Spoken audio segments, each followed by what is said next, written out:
Iran ও যুক্তরাষ্ট্রের মধ্যকার দীর্ঘদিনের উত্তেজনা বর্তমানে এক চরম সংকটে রূপ নিয়েছে। ডোনাল্ড ট্রাম্প প্রশাসন ইরানের অর্থনীতিকে পুরোপুরি অচল করে দিতে দেশটির বন্দরগুলোতে কঠোর নৌ অবরোধ কার্যকর করেছে। সোমবার আন্তর্জাতিক সময় রাত 2টা থেকে শুরু হওয়া এই অবরোধের মূল লক্ষ্য ছিল ইরানকে যুদ্ধ বন্ধের শর্ত মানতে বাধ্য করা। তবে তেহরান একে জলদস্যুতা আখ্যা দিয়ে স্পষ্ট জানিয়ে দিয়েছে তারা কোনো চাপের মুখে নতি স্বীকার করবে না।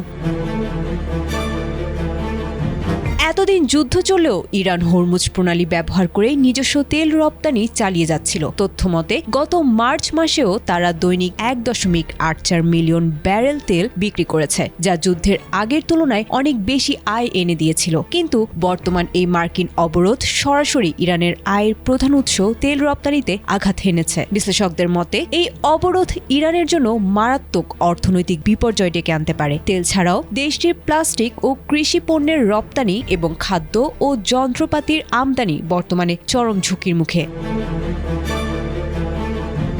তবে তেহরানও হাত গুটিয়ে বসে নেই। ইরানের সর্বোচ্চ নেতার সামরিক উপদেষ্টা মহসিন রেজাই কড়া হুঁশিয়ারি দিয়ে বলেছেন, পারস্য উপসাগরে মার্কিন জাহাজগুলো তাদের প্রথম ক্ষেপণাস্ত্রের আঘাতেই ডুবিয়ে দেওয়া হতে পারে। এরই মধ্যে মার্কিন নিষেধাজ্ঞা অমান্য করে ইরানের সুপার ট্যাঙ্কার হরমুজ প্রণালী পাড়ি দিয়ে নিজেদের বন্দরে পৌঁছেছে, যা যুক্তরাষ্ট্রের অবরোধকে সরাসরি চ্যালেঞ্জ করার শামিল।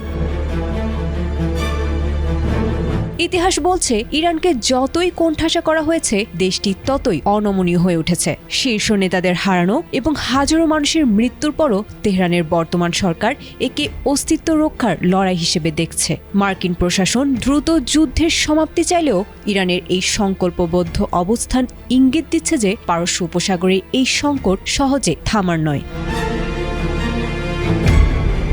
আয়েশা আক্তার, এটিএন বাংলা।